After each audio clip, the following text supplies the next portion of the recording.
Daith da, Eubinakan. Welcome to podcast number 75. I know I've said in the past what coincidences we have when we're conducting funerals, and at the moment 'tis no exception. We're in the middle of conducting 5 ex-military men's funerals, with ranks from a rear gunner, a paratrooper, a colonel, a commander, and a wing commander. And obviously all that entails your standard bearers, your bugles for the last post and reveille. We even had military bagpipes for one service.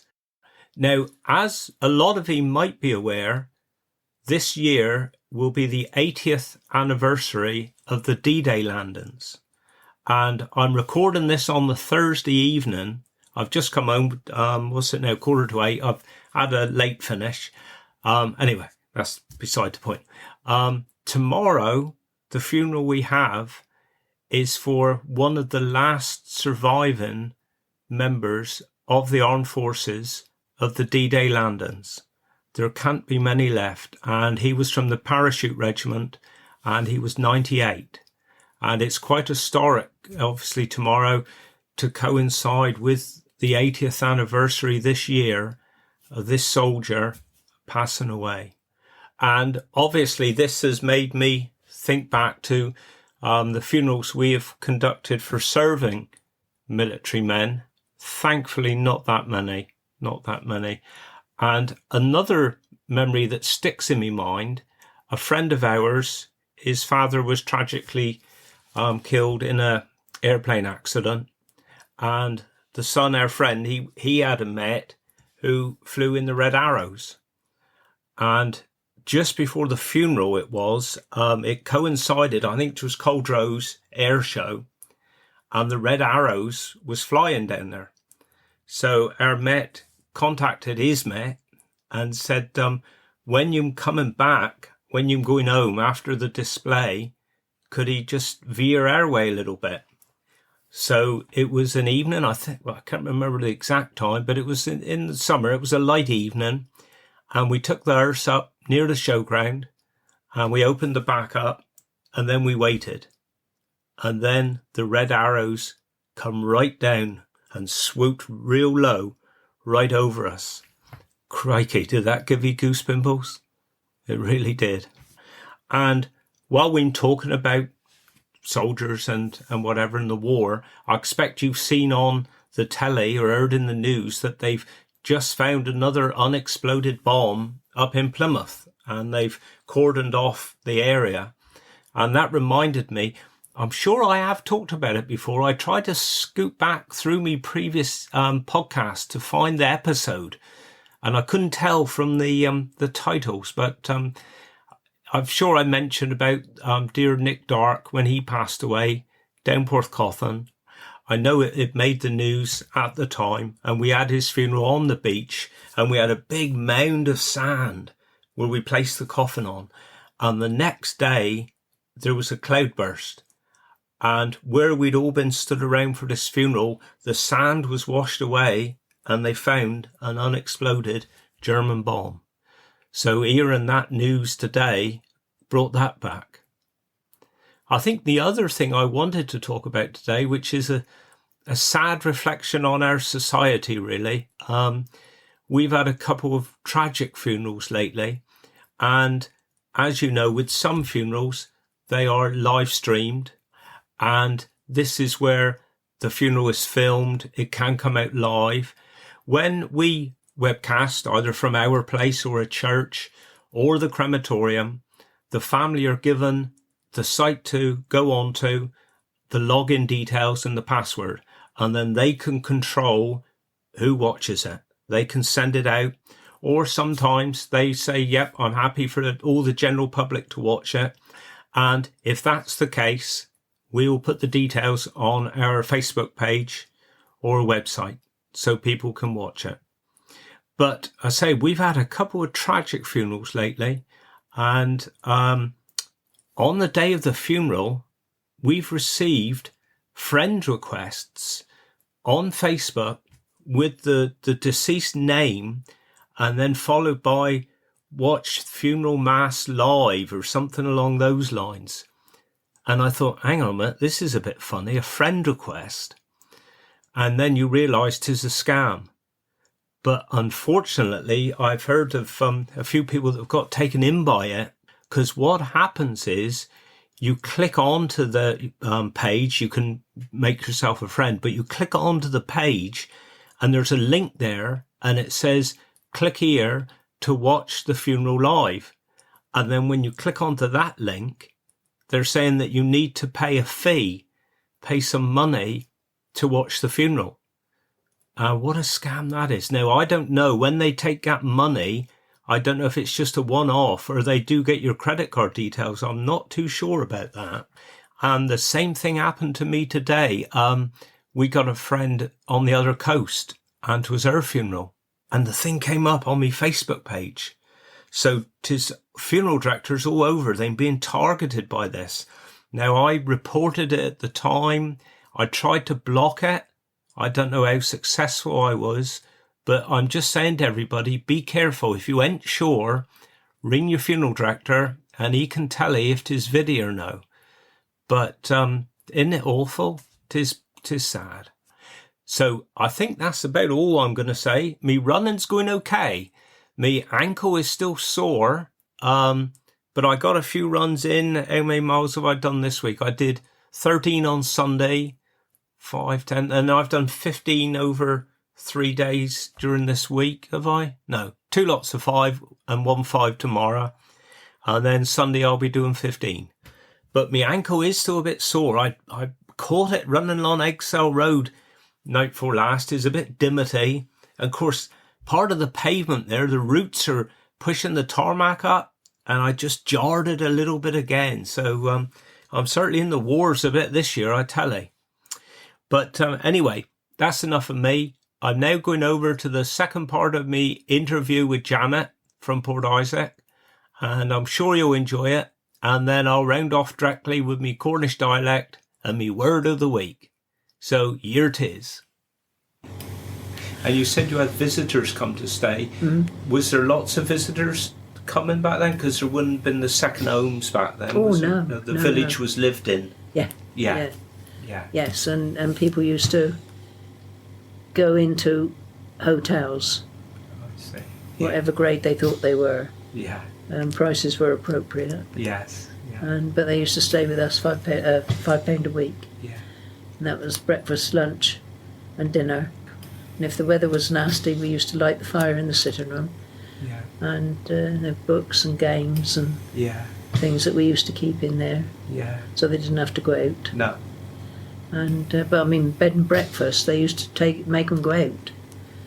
Right. But we were full board, so it worked well. Yeah. Nice experience. And you had chickens as well. You had sold eggs as well, did they? We had chicken. Yeah. A lot from stolen nests. Ah, right. You know, all of a sudden you'd wonder where the hen had gone. Yeah. And then she'd present you with perhaps 13, 14 chicks. Oh, I see. All unexpectedly. Yeah. But they lived in the ricks, you know, the straw and hay ricks. So they kept them safe. They nearly all survived. Yeah. And if they didn't, you didn't think too far as to why they weren't there, because there was always rats around, and a lot of hens couldn't house underneath them that many chicks. No. So there was always somebody on the edge. Yeah. Well, then the edge ones came no more. You know, the farming ethics were quite loose, but meaningful. And, you know, you couldn't have everything perfect all the time. No. Going back to your visitors, when they come down, do they drive or they come by train or bus? Or they used to come to Port Isaac Road. A lot of them would come on a Saturday morning, travel overnight. Right. And be out at Port Isaac Road at 9 o'clock. Yeah. And if the wind was blowing in the right direction, we could hear the train. Oh, could he?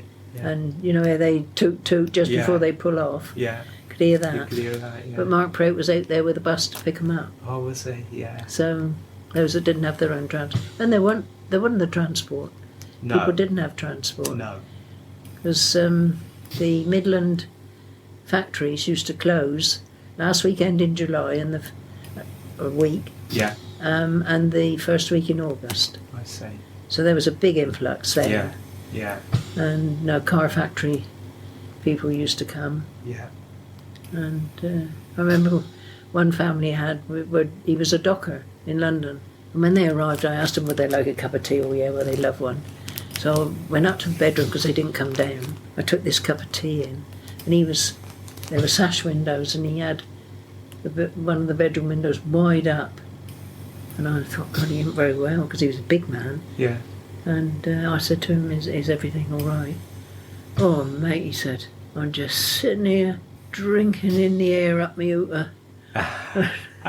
He said, this is like paradise. He said, I'm listening to the birds. I said, oh, that's all right. I said, I was afraid you were ill. Oh, no, he said. Oh, he said, I could live the rest of my life like this. Oh, dear man. Yeah, we used to have some nice people. Yeah. And then they become friends, and Exactly. it's nice. And thrashing was a busy time. And yeah, the team used to come in with the thrashing machine overnight, so that they were ready in the morning. Right. You'd hear them out there in some ungodly hour, firing up and making sure it was all working all right, or shutting down, and if it was raining, they wouldn't open the rick. No. That was busy. Yeah. Everything cooked on the day, as I say, except the ham. Yeah. And so getting ready for the pasties was first job, Yeah. to make sure that wouldn't be late. And to put in, they always liked, I don't know why, a slab of pastry, just after they've eaten a pasty, a Swiss roll tin size slab of pastry, or two if there was more men. Yeah. And I used to send a great pot of jam and a bowl of cream, so that they could help themselves to what cream and jam they liked. Well, he said, go. But it would start off with crib time in the morning. Right. Splits were ready by then. If not, it was cheese sandwiches and pickle or whatever. I can't remember what cakey stuff they had. And then lunchtime was pasty and this great slab of pastry with a bowl of jam and cream. Afternoon tea was ham sandwiches, yeast buns, they were ready by then. Yeah. It was all cooked on the day. An apple pasty, big one. Yeah. And then used to cut it in half, turn them up on their ends so that the points were down in the bowl. There again, sugar and cream. In a big bowl, so they could help themselves to what they had. And if the apple was just right, the pastry had still stayed crisp. Yeah. But not hot, but just nice enough. The sugar would gradually melt without rushing, wasn't liquid, it was thick liquid. Yeah. And the cream in on top, of course, lovely. Yeah. And it all used to go. Yeah. And then there'd be yeast cake by then, that was ready. Well, they used to come, never any trouble to get to get help. Dad would go down the village and see who was about. He used to pick which ones he wanted. Yeah. Some would jump at the chance. They used to say who's asking. Some they weren't interested because the food wasn't very good. But by and large, the May family had a good name for food. Yeah.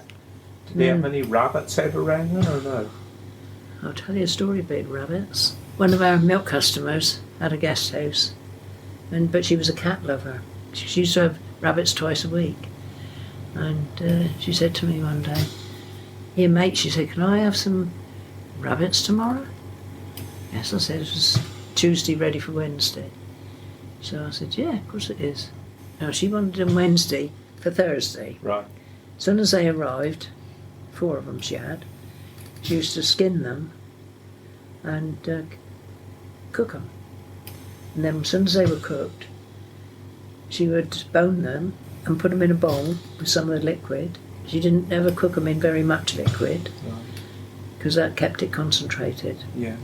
And she said, one day I thought to myself, what am I going to give my visitors for their lunch today? And she said, I opened the fridge and she said, I could smell this lovely smell. And she said, I know. She said, I'll give them some of that meat sliced up. Well, they volunteered that was chicken and ham. So she said, I'll let them think it. She said, I won't disillusion them. And she said, they were absolutely thrilled with that. So she said, every Wednesday, she said, they can have that. Because that's always a blank time for me to know what to give them. Yeah, exactly. But she said, it used to slice lovely. And I thought, well, why not? Just imagine that, sliced cold meat with new potatoes dug out the garden. Yeah. And peas picked from the garden. Yeah. Because we had quite a nice sized garden. Yeah. My father used to grow veg. Every autumn my mother and father used to go away. Right. And one year, the night before they were coming home, in the middle of the night I could hear a strange noise. Well, when it was dark up in Trewether. And I thought, I'm not getting up to see what the noise is, because I could tell it was outdoors, not in. Anyway, when daylight came, curiosity got the better of me, and I looked out my bedroom window, and the whole garden had been decimated. Oh, I thought, my God, what's happened? Anyway, the bullocks had found their way in through the bottom hedge. Greenhouse had changed shape from an oblong to a diamond, where the cows had used it as a scratching post. They'd eaten all the vegetables. Well, we were so afraid and so nervous as what was going to happen when they came home. Exactly. That we were, well, giggling, wasn't it? We just couldn't stop trying to picture her face when she came home.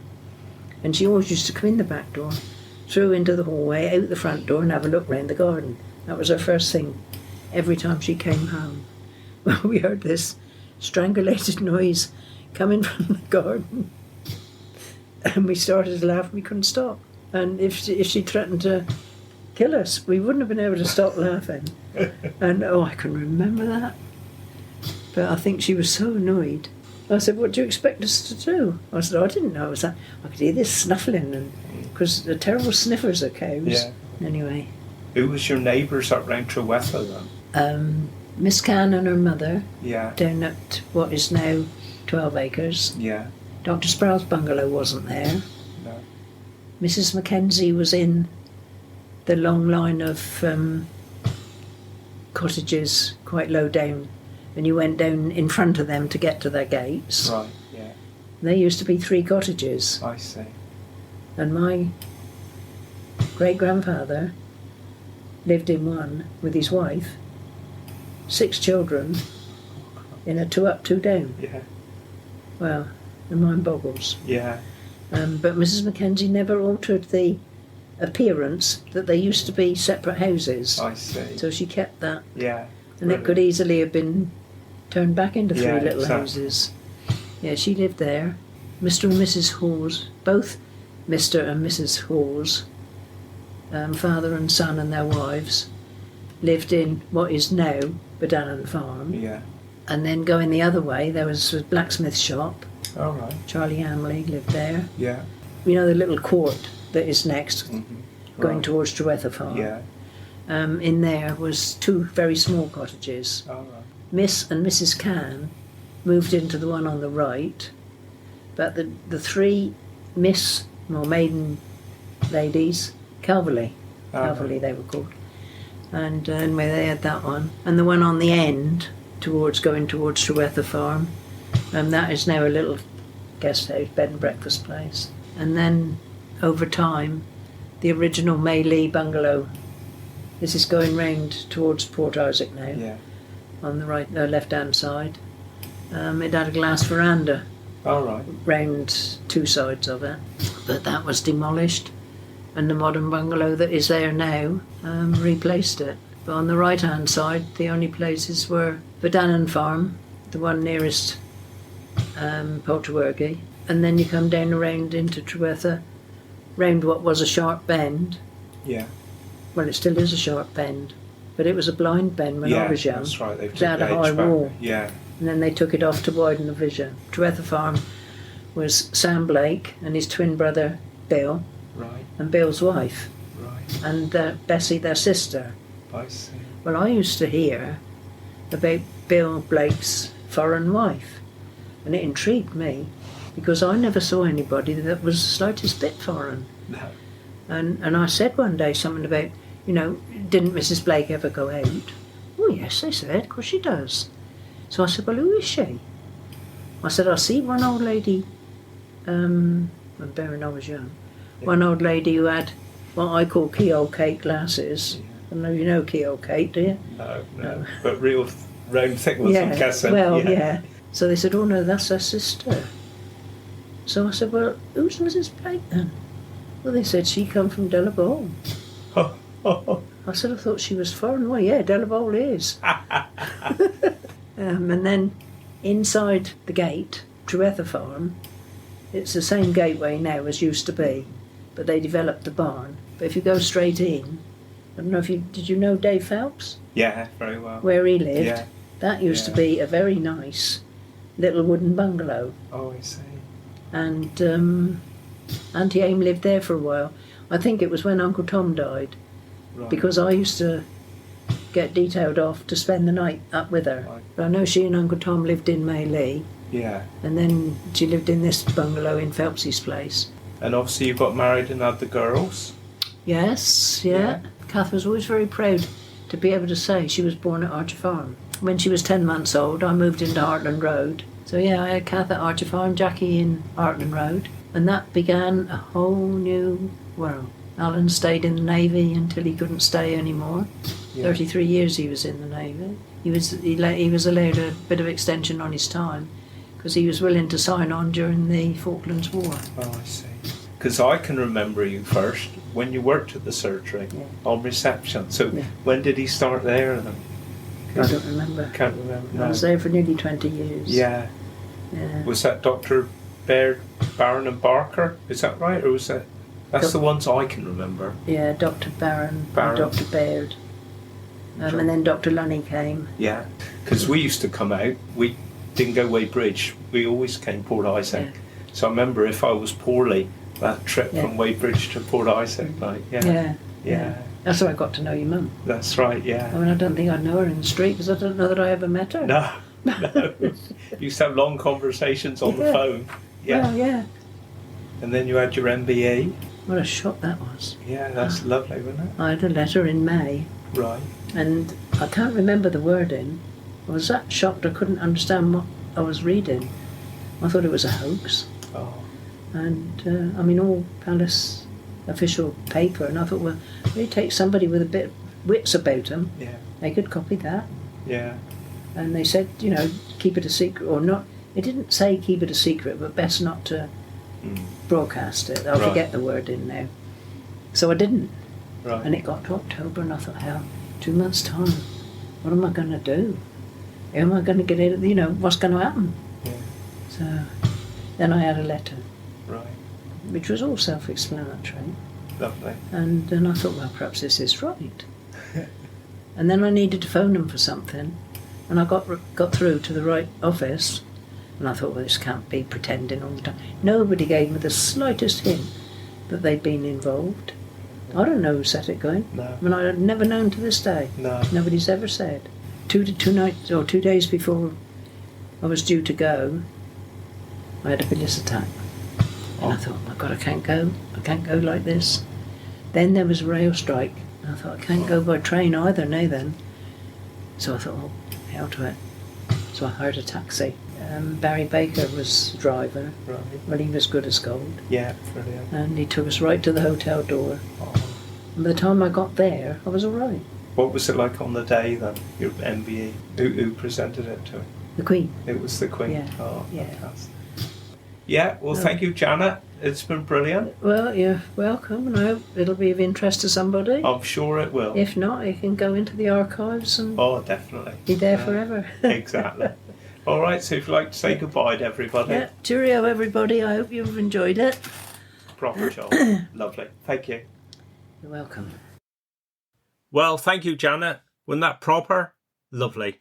Really enjoyed that.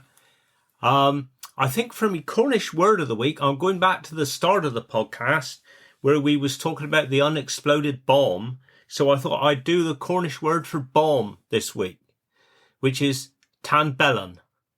Tanbellan. And for me Cornish dialect, I don't know if I've done this one before. As time goes on, I am going to duplicate, I know. But I was talking today and a few times I said this word. I thought I'll use that one tonight. And that's better fit. So you'd say, better fit you went and did this, or better fit you went and done that, which is meaning it would be better if you did something. So that's me Cornish dialect for the week. Better fit. Better fit I stop talking now so that you can get some peace. So that's what I'm going to do. So I wish you well. I'll speak to you again next week. Do Ganas, Kernobis Ficken.